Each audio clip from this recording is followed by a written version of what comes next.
Magdi-deliver tayo ng RM. And walang ibang bibili kundi si Boss Gio Huet. Sabi ko, dito kay Gio, tulungan din niya akong tumingin ng kotse para sa akin. Have you ever tried na mag-electric car? Naisip ko na mag-electric car. Tapos nung pinakita mo sa akin to, Shall we try? Yes. Let's do this. Ang sarap! Oh, what's up guys? Another watch, another day. Interesting day today kasi magdi-deliver tayo ng RM. Okay, bebenta tayo ng RM. And walang ibang bibili kundi si Boss Gio Huet.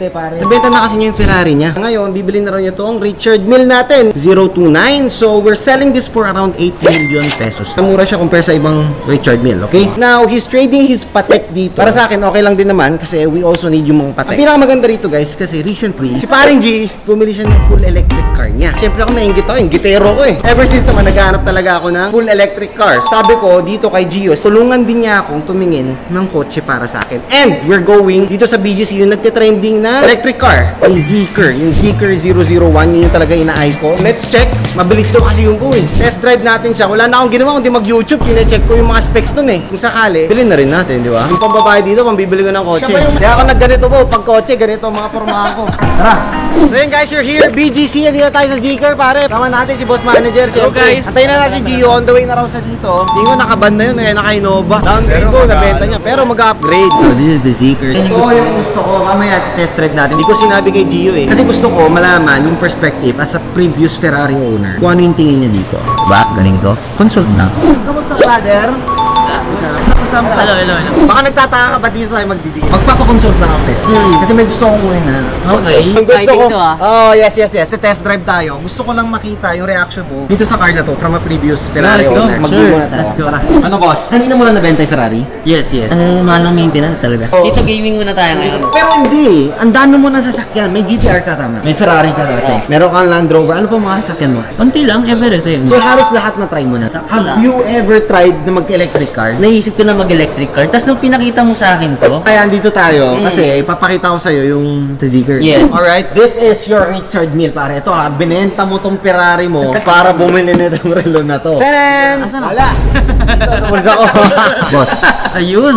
may kasama pa siyang dalawang strap. Naka-PPF na rin yan. I-adjust ko lang siya. Alam ko na yung ano mo eh, wrist size mo eh. Pinakasagad na natin. Kasi you wanted the RM11 or 10. Now, for me, kasi maliit din yung wrist ko, ito talaga yung bumabagay sa akin. That's why I chose the same na lang sa'yo. Kasi nga, maliit yung wrist mo. Try mo natin. O diba? Kung mas malaki pa yan, hindi na tutugma eh. Medyo maluwag. Pero pag ganito, nasisigapan ba to? Nasisikipan pa. Bubutasan tayo. Sa gentry na lang. Yes.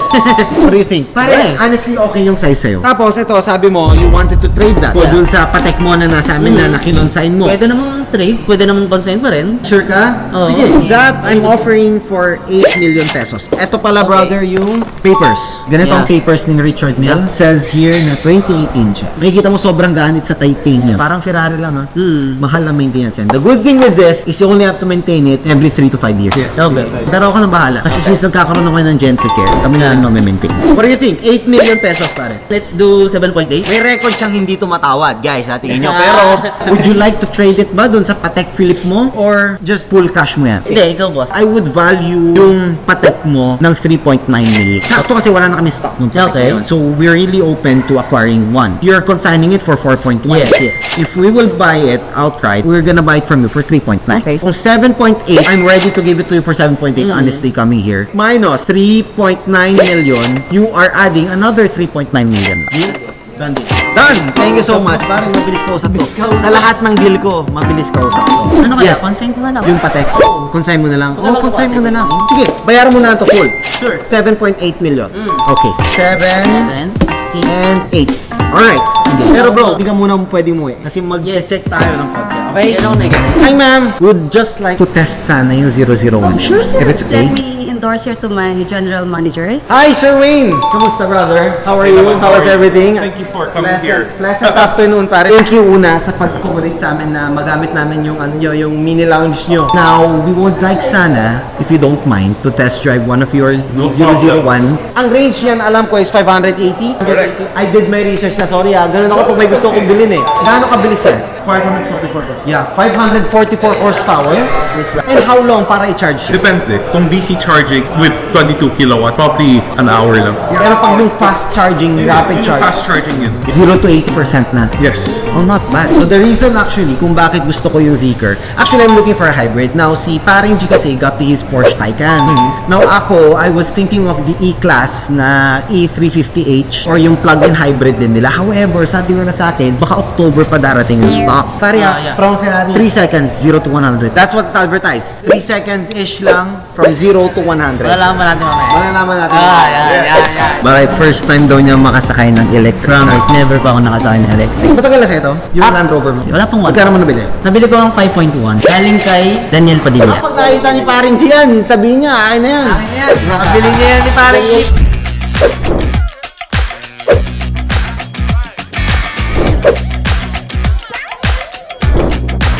Grabe, ito na yan? Yes, sir. Pare, what do you think of the color? Ito rin yung choice of color ko eh. So, may pagka rose gold siya, Yamaha speakers. Tapos ito yung may vacuum or soft close, tinatawag nila.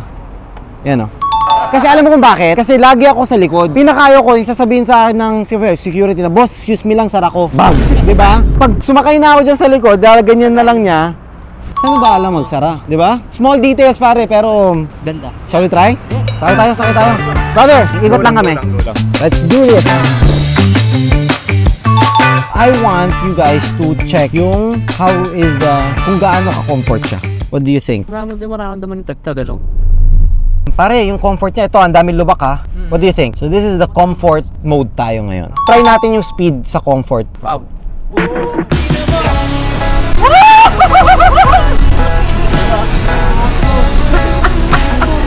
Ang tulid, no? Pare, wait lang ha, nasa comfort pa tayo. Wala pa tayo sa sports ha. Wait, bababa muna ako. Wag! Suspension niya is medyo standard. Pwede nating taasan, pwede nating babaan. Okay. And this is air suspension. Pero tingnan mo, when I step on it, Oh my God! di ba? And wala pa to pare ha, or still in comfort. Ano? Ang sarap!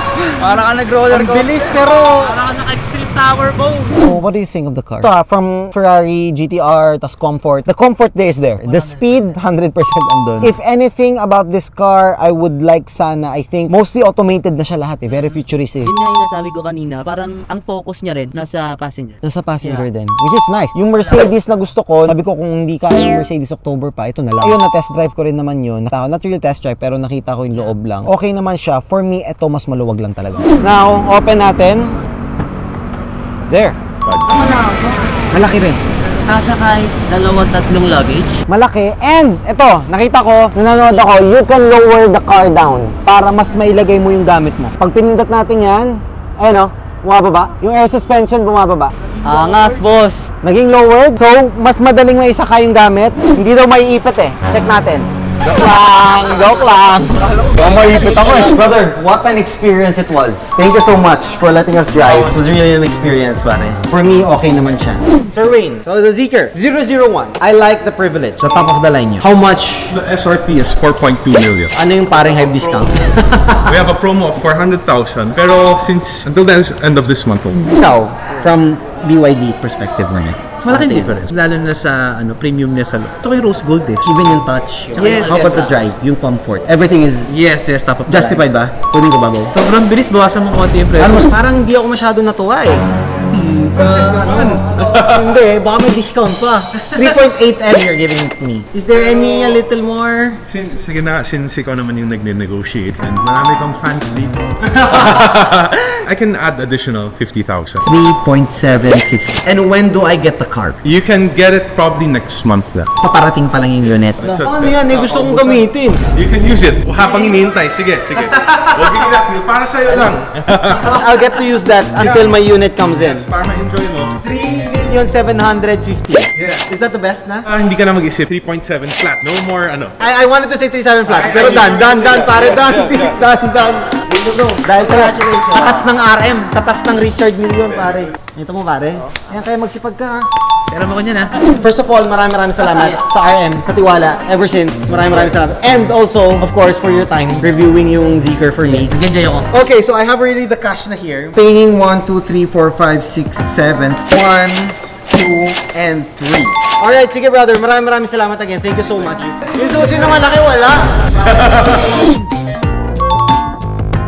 So yun guys, pinapasok na yung Zigger na gagamitin natin. Pami-maintenance daw muna nila bago nila ibigay sa atin. So uwi muna tayo, kay Lexus muna tayo, and then siguro iatid na lang sa atin yung unit. Undeal, man. Undeal. Sayang ko.